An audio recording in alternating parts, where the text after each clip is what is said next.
ye Hajji Abdallah Lubega w'emyaka 62 era abadde mukwano gw'omugenzi Professor George William Kanyehamba. Bano badde ba mukwano nnyo era buli omu yatuuka n'okulaamira munne.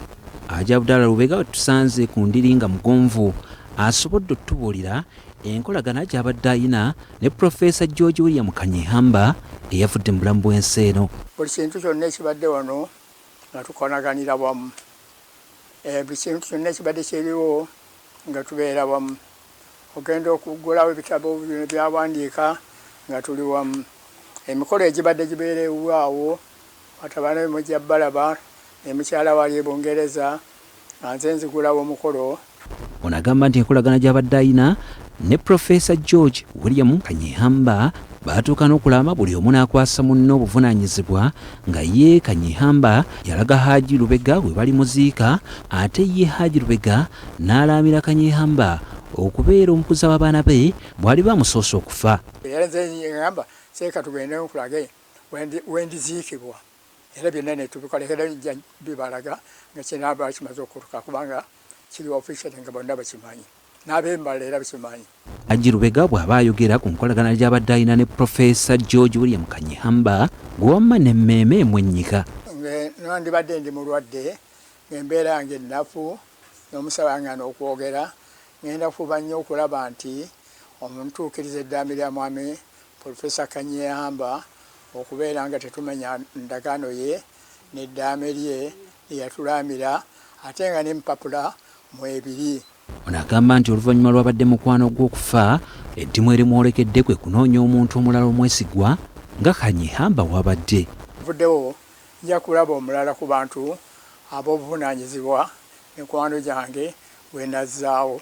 Hajji Lubega mu kiseera kino ng'ajjanjabirwa mu maka ge era nga sizza ku byuma aliko obubaka bw'awadde bannayuganda. Nange mwenna mbalaamira namwe abazze wano bannamawulire tubeesigwa mu nsi abantu Katonda batubukulembeze tufuuka kirala.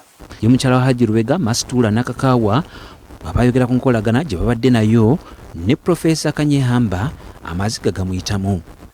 Waliwo ke bayinza okwongerezaako okubajjukira bombi ne Seeka nga bwabadde munne nnyo. Masitula agamba nti Kanyehamba takyassa gwa bulamu abadde yafubuka wa Luganda mu maka gaabwe. Nga kibadde kisoboka nga kirina akawaayiro we muyinza okukiteekera abantu abo ne babeera babiri. Bannange ate mwandikoze ekigambo kyanjawulo.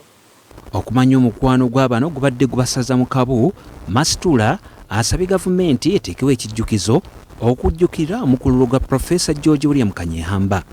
Abantu abalala nabo boogedde ku mukululo gwa Professor Kanyehamba nti abadde muntu mulungi. Kasente ng'akaweereza era Seeka byasooka okulwala n'amutwala mu ddwaliro n'amujjanjaba nga buli lwagenda kakadde. Nkutira nammwe abasigaddewo ne bw'oba olina ebiri bitya manya neighbor nti kikulu nnyo era mutwale nga wa mugaso nnyo. Yo mu maka g'omugenzi embeera ekyali ya kiyongobero ng'ab'olukiiko olukulembeddemu okukungubagira omugenzi olukulembeddwa munnamateeka wa famire Justian Kateera, omulangira Reverend Dan Kajumba baliko bye boogedde ku nteekateeka nga bwe ziyimiridde. The family is concluding burial arrangements with all relevant arms of government, and as soon as those final preparations are ready, they will be communicated. Omulangira Reverend Dan Kajumba agamba nti mu kiseera kino bakyalinda famire ya Kanyehamba etuuke bwe banaafuna ekyenkomeredde ku nteekateeka zibaliko. Famire tennaba kutuuka bweneeba etuuse nga tukolagana n'enteekateeka ne gavumenti tujja kwongera okubategeeza engeri emitendera ebintu gye binaagenderamu. Professor George William Kanyehamba yavudde mu bulamu bw'ensi eno olunaku lw'eggulo oluvannyuma lw'okulwalira akaseera akawerako.